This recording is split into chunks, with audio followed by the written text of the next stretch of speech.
Нужно снимать это.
smartphones and flat screens took the world by storm. At the same time, environmentally friendly cars and alternative energy sources became popular.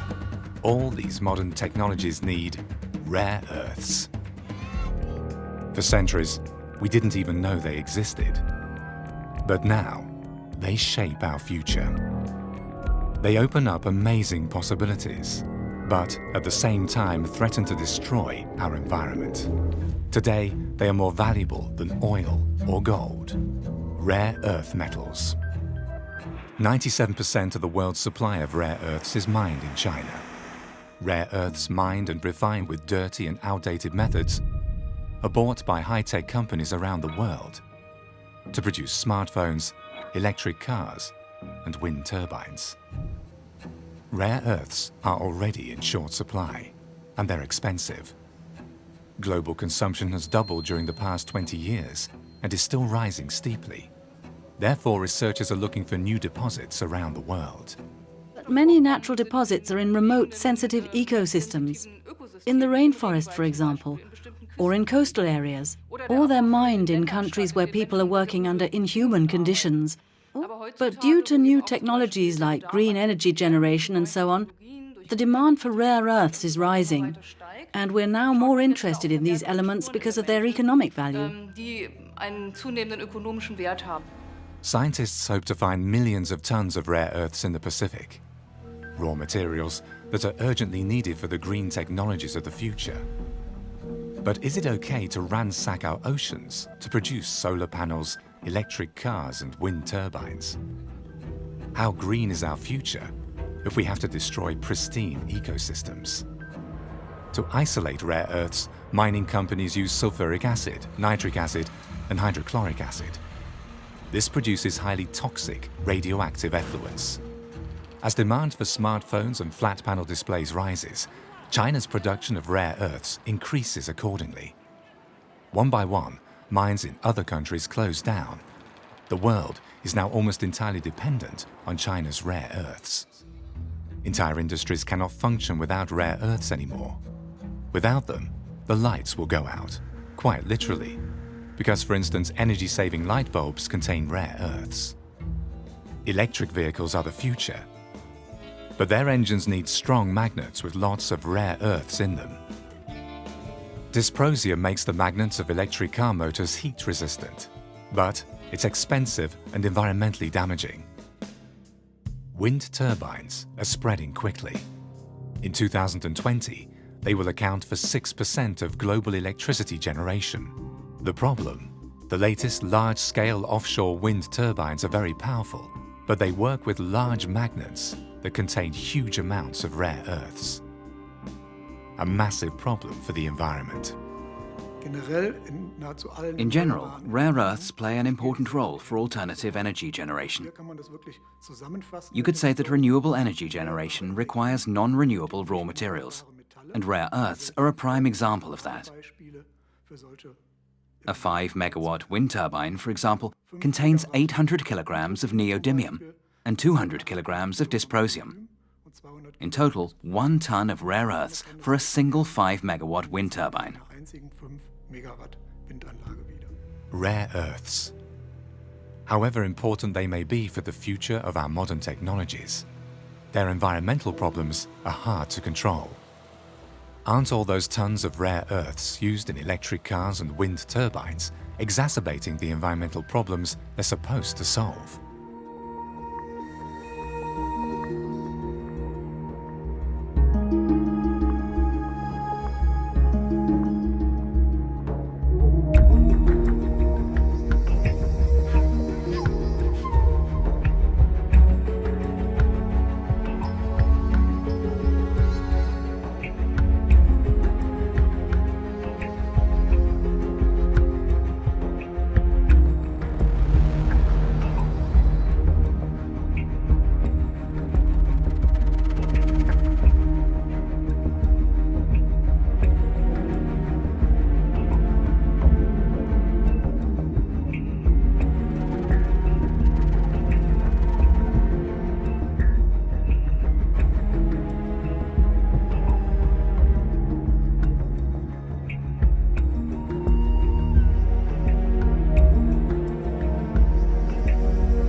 Beijing has stepped up its threats to stop the export of rare earths to the US. That means prices would rise and America's big tech and defense companies could be hit hard. Now, what are rare earths exactly? Well, it's a group of 17 elements, most of which you probably have never heard of. If you want to make magnets, you need neodymium, and lanthanum is a glass additive used in lenses for precision optical equipment and lasers. China wants to defend itself against U.S. tariffs with a delivery freeze. That would hit home hard. The production of mobile phones, solar systems, computers, and some weapons would grind to a halt without China's rare earths. So the U.S. government is already looking into alternatives from regions like Africa. But it'll take years to get production there to the point where it can match industry needs. U.S. companies won't be able to wait that long.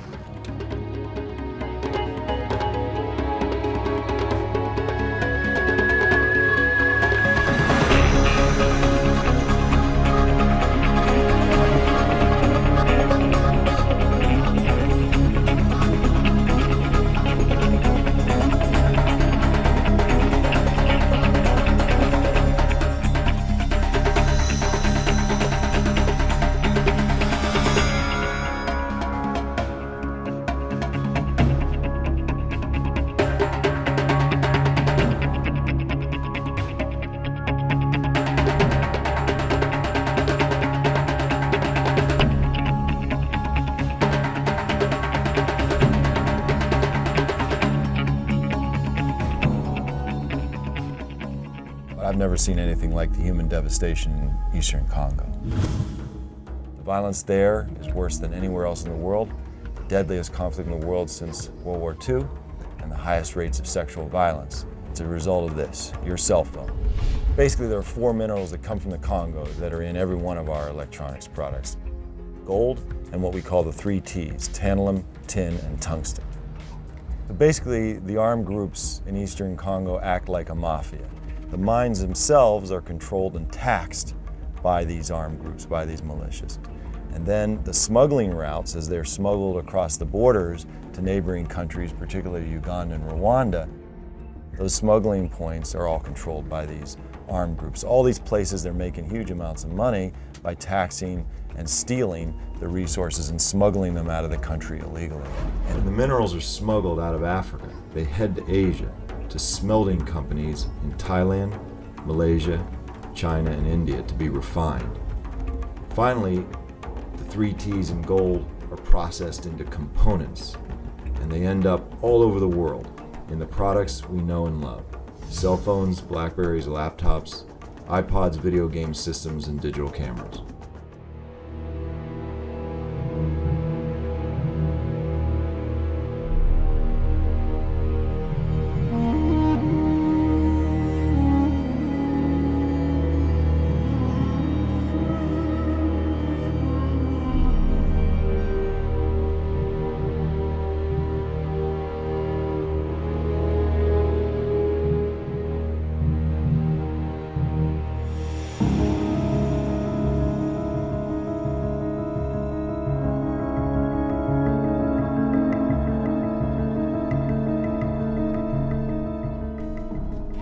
This is one of the thousands of unregulated, unmonitored mines in the DRC. It's crawling with children, working like modern-day slaves. A 12-hour-long day of punishing work may earn them the equivalent of £1. Although one of the poorest countries on earth, DRC is rich in minerals. But a history of brutal colonial exploitation looks like being repeated. And wretched whether or not, the rush is on for a mineral the DRC has in great abundance, cobalt, and it's fast becoming more precious than gold. It's a critical ingredient in lithium-ion batteries which power smartphones and laptops. An army of children are at the heart of the mining production. Wearing no shoes and in the most wretched conditions, Dorsan is ordered to retrieve the sack he's forgotten. There's an urgency now. The rains make this dangerous work even more risky, and Dorsan's told in no uncertain terms he risks a beating if he messes up again. Dorsan, with Richard beside him, have worked all day. they're 8 and 11 years old. Even this punishing work doesn't guarantee enough for food. Dorsan hasn't eaten for 2 days now.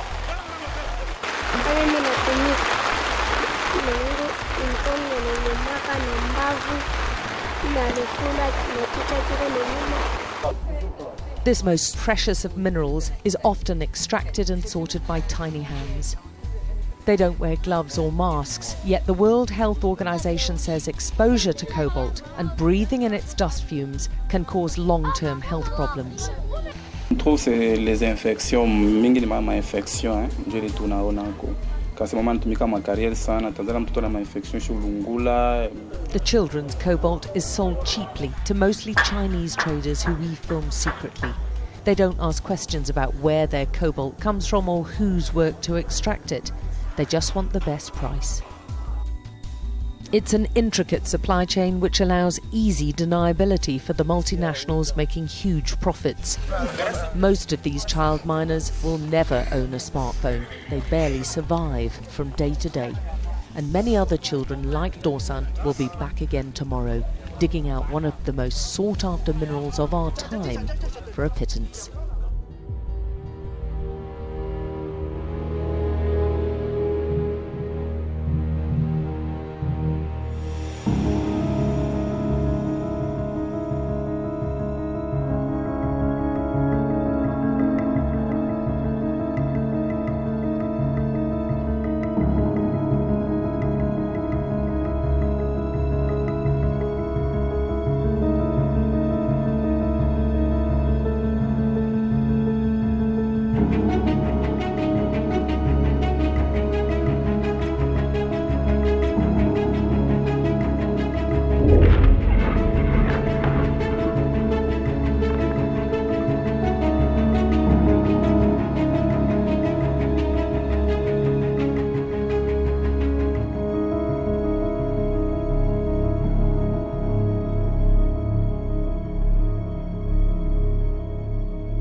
What I'm hearing and reading from experts is don't worry about it. All they're doing is restructuring. Not that big a deal.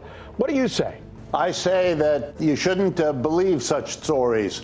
Let me just remind you, in the months leading up to the collapse of Lehman Brothers back in 2008, the kind of opening gun that brought us the global capitalist collapse, it would be easy to find statements by experts, by bank CEOs, telling us not to worry, it's a detail, it only affects one bank.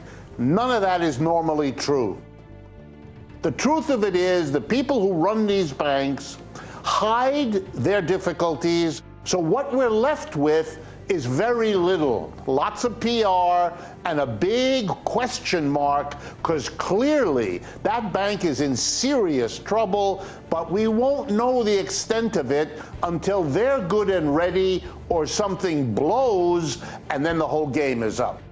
The mass of people are very angry at banks. They bailed them all out in 2008 and 9. It is politically impossible for leaders today to do again for those kinds of banks what was done before. So I think that's why Deutsche, which no doubt tried to get another bailout, was told, well, either we're not going to give it to you or you have to do some very big steps to make it look like we ought to do it again. Firing 18,000 people is that kind of act.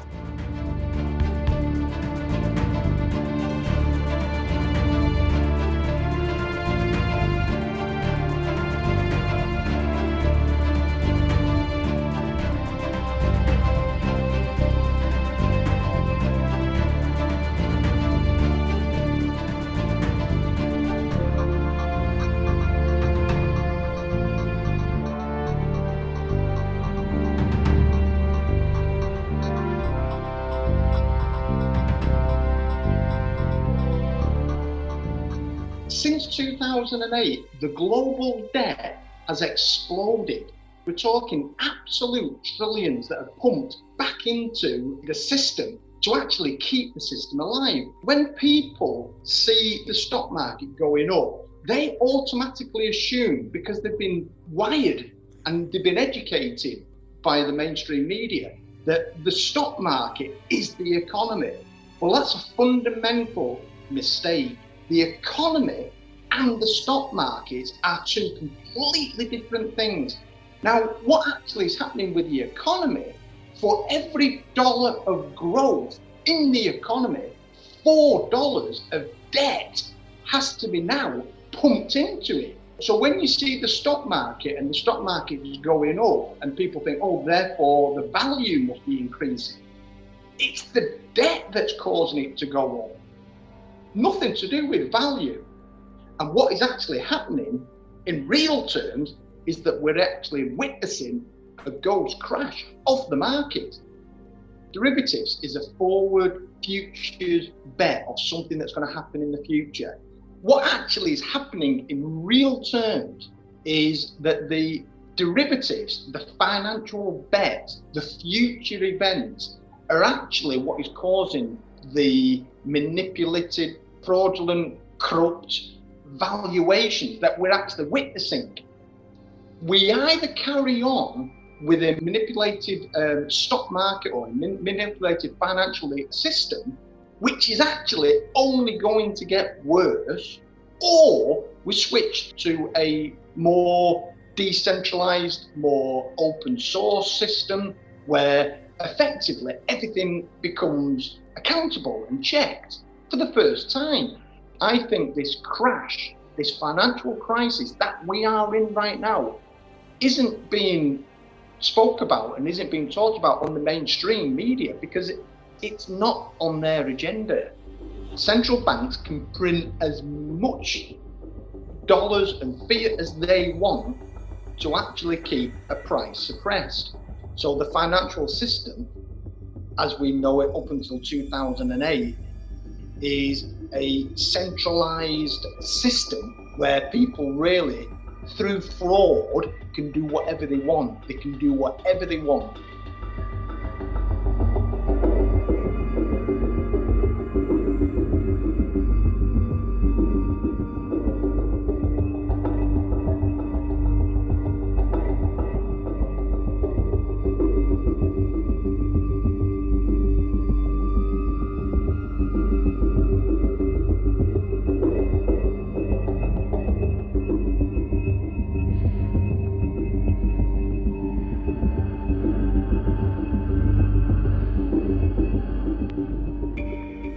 Die Finanzindustrie hat in den vergangenen 50 Jahren mehr Macht an sich gerissen als irgendeine Kraft in der gesamten Geschichte der Menschheit. Sie ist die stärkste Kraft, die sämtliche Lebensbereiche durchdringt und uns alle vollständig beherrscht. Die Banken haben sich Institutionen geschaffen, die zum einen ihre eigenen Interessen vertreten und die es zum anderen auch noch geschafft haben, sowohl den Staat als auch die Politik von sich abhängig zu machen. Und das sind die Zentralbanken. Das gesamte System existiert heute nur noch aus einem einzigen Grund, weil es von den Zentralbanken am Leben erhalten wird. Und da die Zentralbanken im Grunde nur über zwei Mittel verfügen, haben sie diese beiden Mittel exzessiv eingesetzt. nämlich Geld drucken und Zinsen senken. Wir steuern unaufhaltsam auf den Zusammenbruch dieses Systems zu. Wann er allerdings genau kommen wird, kann man aus einem einfachen Grund nicht sagen. Niemand weiß, wie sehr sich das bestehende System noch manipulieren lässt, bevor es final in sich zusammenbricht. Und deshalb stellt sich in unseren Tagen die Frage, was erwartet uns vor dem Crash? Es wird mit großer Sicherheit eine weitere Ausweitung der Geldmenge geben, es wird einen weiteren Wertverlust der Währungen geben und ein weiteres Aufblähen der Finanzmärkte. Aber was wird die Finanzelite noch tun, um das System, das ihr nützt, am Leben zu erhalten? Eines ihrer wichtigsten Projekte ist die Bargeldabschaffung. Im Jahre 2012 wurde die Better Than Cash Alliance gegründet. Ihr erklärtes Ziel ist es, eine globale, bargeldlose Gesellschaft zu schaffen. Jeder einzelne Zahlungsvorgang, an dem wir beteiligt sind, wird registriert, wir können komplett durchleuchtet und überwacht werden. Und wer jetzt meint, das sei eine allzu düstere Zukunftsvision, der sollte einen Blick werfen auf den Vorschlag, den die mächtigste Finanzorganisation der Welt, der Internationale Währungsfonds, ins Gespräch gebracht hat. Der Plan des IWF sieht vor, auf das Bargeld Strafzinsen zu erheben. Das heißt, bei einem Kauf würde man bei Barzahlung mehr auf den Tisch legen müssen als bei bargeldloser Zahlung. Was können wir gegen diese Entwicklung tun? Wichtig ist in meinen Augen, das gegenwärtige Finanzcasino trockenzulegen. Dazu gehört ein grundlegendes Verbot von Derivaten und eine Zerschlagung des völlig aus dem Ruder gelaufenen Finanzsektors. Dazu gehört aber auch ein Verbot der Spekulation, insbesondere mit Nahrungsmitteln, aber auch mit Waffen. Dazu gehört aber auch eine Änderung der Steuergesetze. Es muss Schluss damit sein, dass der Mittelstand unendlich viel stärker belastet wird als die Großindustrie. Und es muss Schluss damit sein, dass Vermögen geringer besteuert werden als Einkommen. Es muss Schluss damit sein mit Gesetzen, die Erben riesiger Vermögen begünstigen, während sie die Erben kleiner Vermögen hart zur Kasse bitten. Und es muss vor allem Schluss sein mit den zahlreichen Steueroasen, in denen sich unvorstellbare Summen verstecken, die weltweit dringend für soziale Zwecke benötigt werden.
Our economy is in free fall.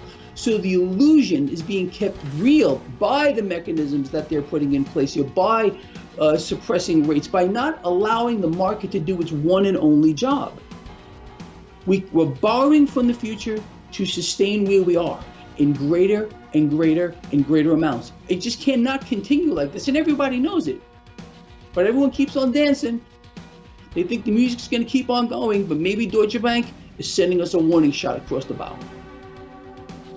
People don't realize whose money these institutions are playing with. They're playing with your money. Your money. So this is just not a unique thing to this one bank. They're all doing the same things. Every one of these banks, these too big to fails, is dependent on the next one. So a domino effect It's going to happen. It's just a matter of when. Most people are, when it comes to understanding the financial markets, don't have the slightest clue. And they believe that these leaders here have their best interest in mind, but they don't. No world leader, not one, on earth right now is allowing their markets to determine fair value. Instead, they are relying on their central banks to keep the easy money going, to hyperinflate bubbles and cause massive distortions, because this one is going to be the bubble to end all bubbles. World central banks' power exists in one thing. That is their ability to issue debt. The more debt they issue, the stronger they become. They are loving the calls for negative rates. They are loving the fact of calling for currency devaluations. It is the goal of world central banks to own the world. So we're watching world central banks, literally all of them, including the Federal Reserve, rise to the top of the pyramid like we had never seen before.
Лидер оппозиции господин Гуайдо вышел на площадь, поднял глаза к небу и, обращаясь к Господу, объявил себя президентом.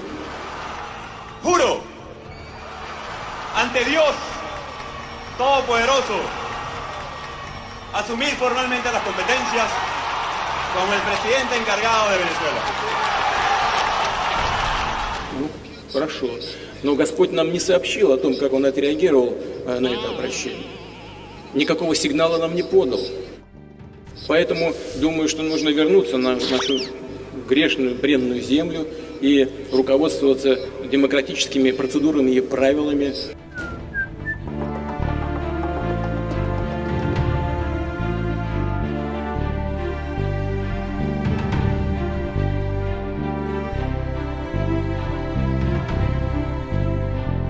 In June of 1775, the Continental Congress created a unified army and named after the great George Washington, Commander-in-Chief. Our army manned the airport. It ran the ramparts. It took over the airports. It did everything it had to do. It took over the airports. It did everything it had to do. So great.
This is 17-year-old Michael Lynch, a burglar on bail, who is about to become a murderer. The punch is unprovoked. Lynch joins in, but he isn't only using his fists. He has a knife in his pocket, and just out of sight of the camera, Lynch stabs one of the two men in the heart, fatally. The stabbed man is a 20-year-old student from Essex, Daniel Pollan. Now Lynch turns on Andy, stabbing him in the chest and back. Meanwhile, another CCTV camera records Daniel collapsing, with blood pouring from his heart. Andy Griffiths is now on his feet, barely conscious, also bleeding heavily. Within minutes, police and ambulance are also on the scene, trying desperately to save Daniel's life. Daniel's killer was caught quickly. Michael Lynch was sentenced to a minimum of 15 years. The CCTV of Daniel Pollan's murder is being shown because his family want everyone to see what really happened. It's such an unprovoked attack. Andrew and like my brother Daniel didn't do anything in any way to cause what happens to them. I just think people need to realise, you know, knife crime is everywhere, it happens all the time. The police's main tactic to prevent stabbings is stop and search. Last year, this led to nearly 6,000 arrests in London alone, with over 3,500 bladed weapons taken off the streets. In the most deprived urban areas in London, I think young people see that their prospects of gaining sufficient money through gainful employment to buy a home, to purchase a car, to settle down and, form a relationship and have children, they see themselves as being prevented from achieving those indicators, those signs of material success. And therefore, their lives, their horizons, for many people, are relatively limited. They're limited to, am I going to get through today without being attacked by other young people? Am I going to survive today without somebody disrespecting me? Professor Bowling's research shows that some young people see a gang as the only way to be part of a family. When somebody says, we'll protect you, we'll be your homies, we'll be the people who you can hang with, we'll be like your family, your fam, and we'll give you a sense of self-esteem and protection. In that context, I think that however reluctant they may be at first, many young people will choose the protection and the safety of a gang, and will choose the protection and safety that they feel of carrying a weapon. I know people, including myself at one time, that would have said, I feel naked if I don't have my knife on me. Take my knife off me, and I don't feel right. I don't feel right. I feel like it's part of me, and that's not a joke. I felt the power when I held the knife. Glasgow is the worst place in Scotland for knife crime. Almost all are gang-related. The territories that we have and the gangs who operate within them have been there for 40, 50, 60 years. It's the same gang names. They fight in the same areas. And they will fight and attack you because you don't come from that area. Ryan is 17. These wounds were inflicted just 48 hours ago. He was stabbed 4 times. The blade was like 3 inches or something. A little kitchen knife. And it does that. I had it for the rest of my life. At the moment, we don't really invest in early intervention to divert young people from serious crime. We kind of allow the young person to run until they've got themselves into a situation which is, life-changing, and even to the point where it might involve injury to themselves or to other people. So I think early intervention in supportive and social ways is absolutely critical part of this process. The real truth about knife crime in Britain today is that there is no simple solution.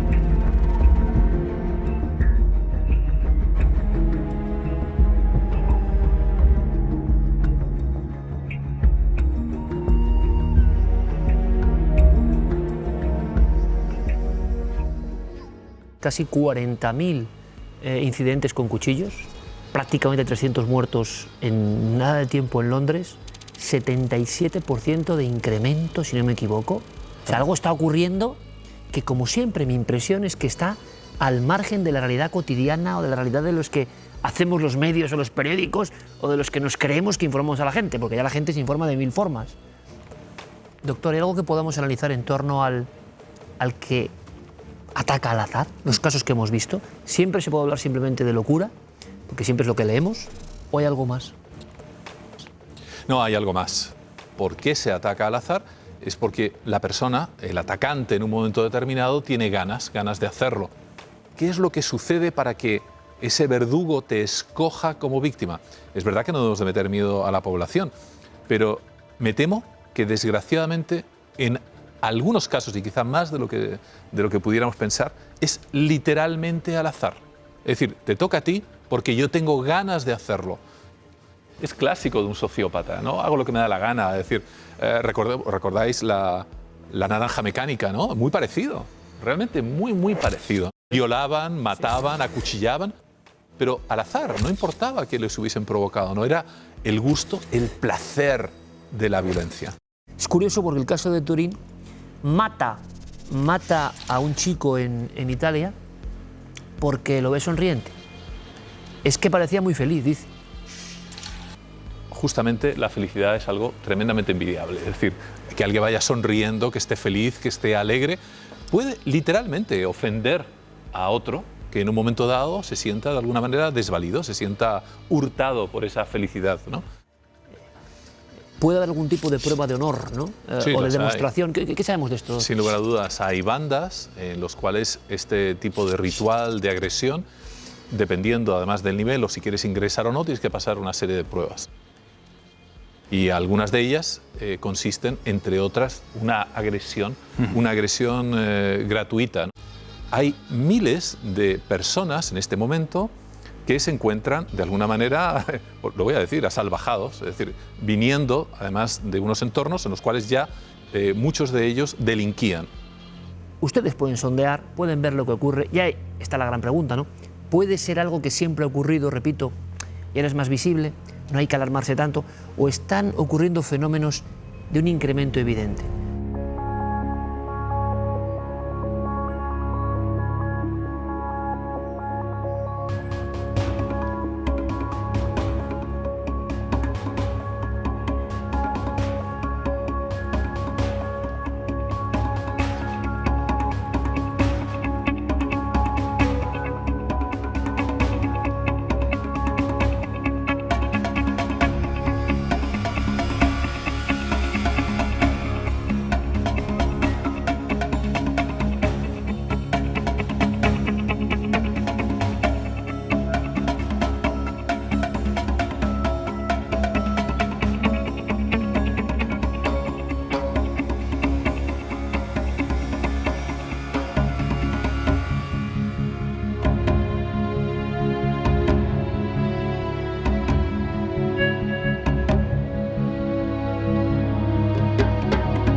genes that were supposed to be warrior genes that had to do with the metabolism of serotonin.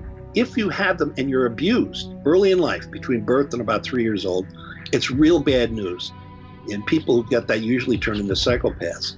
So this was a case of epigenetics. That is, you have genes, but then they're changed, they're turned on forever, as opposed to just in the correct context of being turned on. But what made more sense is that if you were treated well, it had the opposite effect. So these warrior genes became resilience genes that kind of negated the other tendencies to become a psychopath. And one of the major epigenetic markers, or what does the marking, is stress and abuse. If you have the genes already, that's not pathological. But if you're abused or abandoned early in life, that permanently sets them in a high form. Two main areas of the brain of a psychopath that are not regulated correctly. It's orbital cortex and the amygdala. Orbital cortex is involved in inhibiting your behavior. Now, the amygdala, on the other hand, really causes behavior. And normally they're in balance, they inhibit each other. Now, in a psychopath, they're both turned off, so they don't inhibit each other and they don't regulate it. So the normal balance of animal drives and your social interactions, your morality, are not right.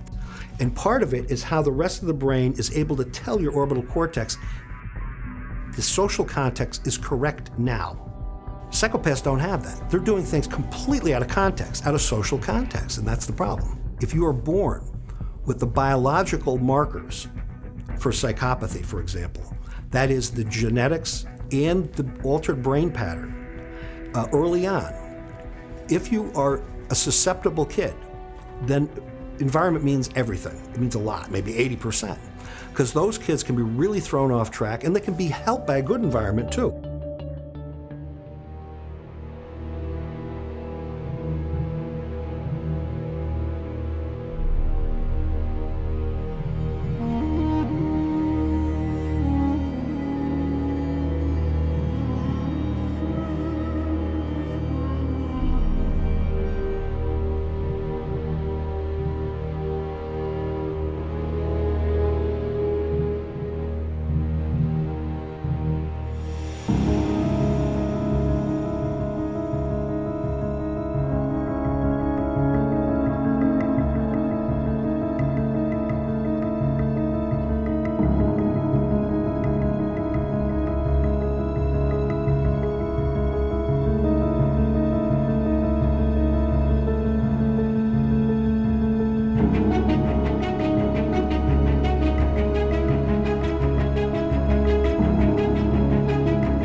Una entidad globular es grabada por una cámara de seguridad y se observa cómo no está frente a la lente.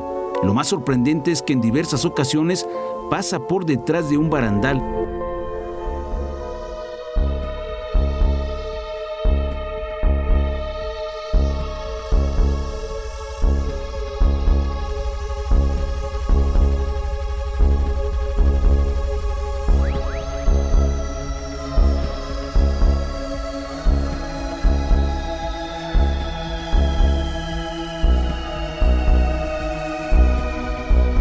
Un objeto volador no identificado es grabado cerca del volcán Popocatépetl, que en esos momentos presentó una intensa actividad con 5 explosiones. Es indudable que el ovni se encuentra cerca de la zona de la explosión.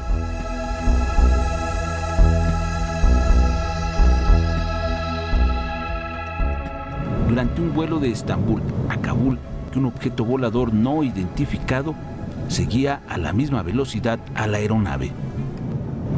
Durante más de 15 minutos, el ovni siguió al avión muy cerca.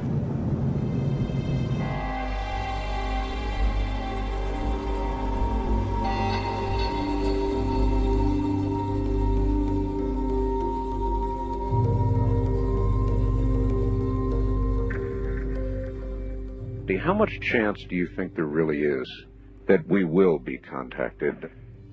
You know, when we were making the Star Trek series, in the middle of the first season, some people came to me and they said, "You may not know it, but you have been chosen as a kind of a vessel to carry information to this civilization to help prepare this society for the coming of another civilization, for alien arrival. And your character is a character designed to educate this public that there's nothing to fear, that it's possible to interact with other species." And I said, okay, it's okay with me.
Our differences worldwide would vanish if we were facing an alien threat from outside this world. And yet, I ask you, is not an alien force already among us? This is real. This is not science fiction. We are being lied to on an unbelievable level.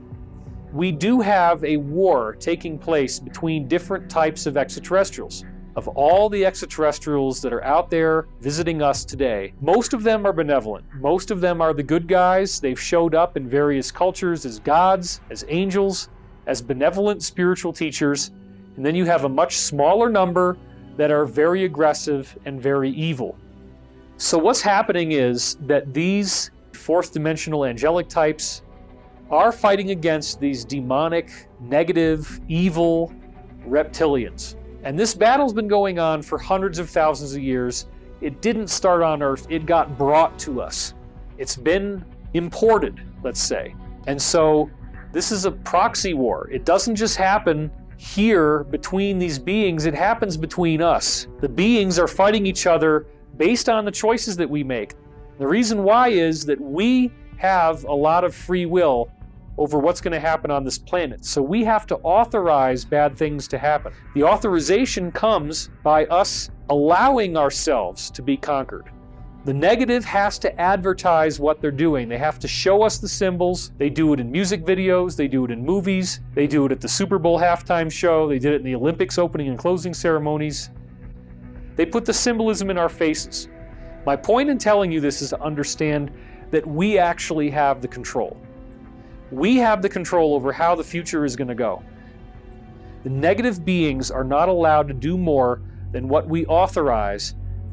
And so what their focus is on trying to get us manipulated to the point where we are selfish, greedy, manipulative to one another, and then in so doing we authorize these disasters to take place.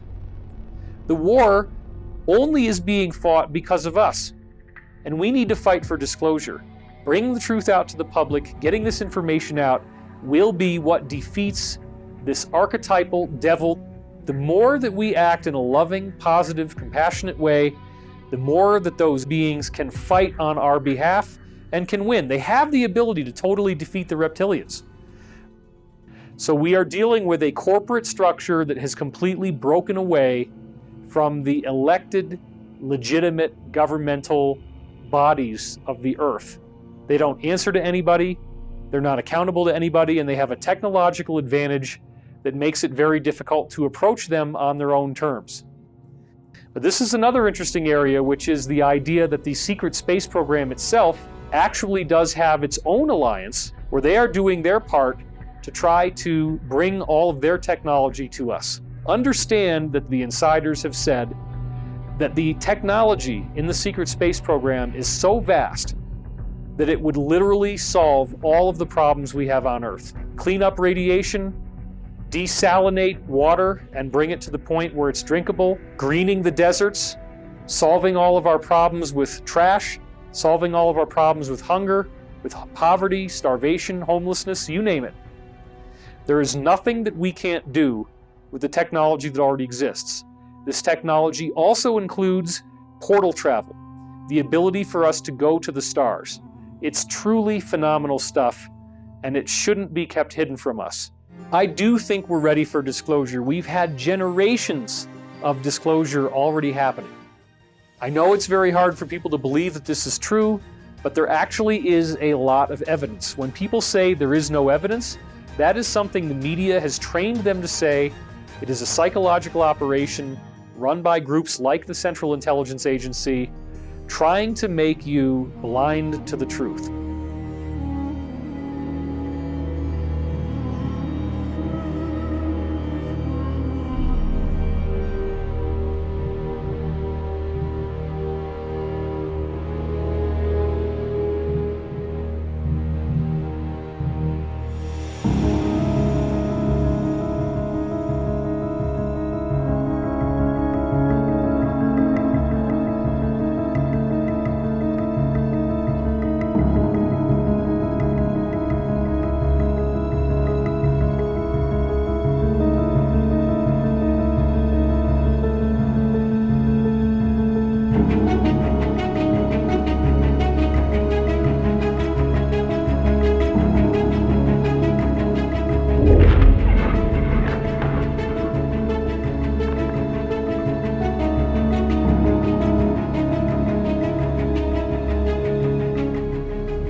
95% of our life is coming from the programs of life, how to live life that we get in the first 7 years of life. The Jesuits, for 400 years, they were boasting. People didn't understand. They say, give me a child until it's 7 and I will show you the man. Because they knew 7 years was the program period. And 95% of your life after that will be whatever that program is.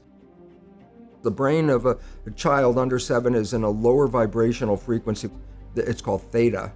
Theta is imagination. Oh, that's how kids play a tea party with mud pies, but to them it's a real thing. Theta is hypnosis. Before you can become conscious, if you don't have any programs, what are you going to be conscious of? It's sort of like I buy a new iPod and I take it out of the box and I push play and nothing happens. And you think, oh my God, I spent all the money and the damn thing isn't working. And then some little 7-year-old kid comes up and says, well, mister, you didn't download any music. How are you going to play something? It's like the brain is like the iPod. Consciousness is the screen where I can create. But if I don't have anything in the hard drive, I can't create. What kind of programs are required to live on this planet? I say, how do you get them? You just watch. You watch your parents, you watch your siblings, and your community, because you have to learn how many 100,000 rules. Think about it. Teach an infant these rules. Oh, you don't have to. First 7 years, they observe it and just download it. This is the unfortunate fact. 95% of our life comes from those programs in the subconscious. Every day, only about 5% of their life are you using conscious, which is creative. When you're thinking, that's a conscious mind function. What are you doing on Tuesday? If I ask you that, the answer's not out here, it's inside. So let's say we're having this conversation in a car, and I've been driving for 10 minutes, and then all of a sudden I look out the window, I go, I haven't paid attention to the road while we have the conversation. Can I say what the conversation was about? Yeah, we talked about this and this and this. And what was on the road during that 10 minutes? You go, I don't know, I wasn't paying attention. So the moment you're thinking, you let go of driving the vehicle because you went inside. Well, it doesn't mean whatever you're doing, you stop walking or driving the car or doing a job. Those are programs in the subconscious because you've repeated them over and over again. So the subconscious is autopilot. When the conscious is busy, autopilot drives the vehicle.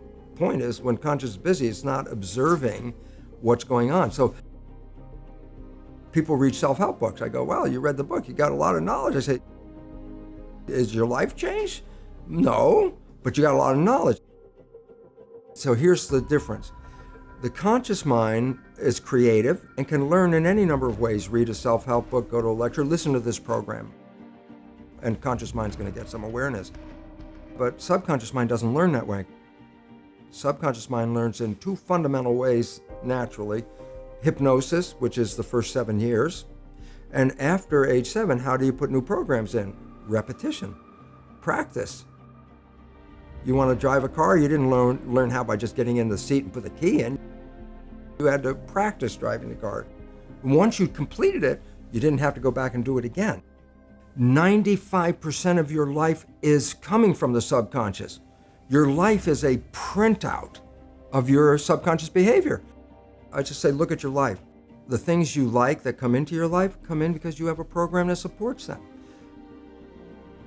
But anything you struggle with, work hard at, put a lot of effort into making it happen, why you're working so hard, inevitably, you have a program that doesn't support that conclusion and you're trying to override the program. So you don't need to do a lot of shrink and psychology stuff. You just look at your life and say, where am I struggling? Because wherever you're struggling, inevitably it's a program in your subconscious that does not support that destination you've been looking for.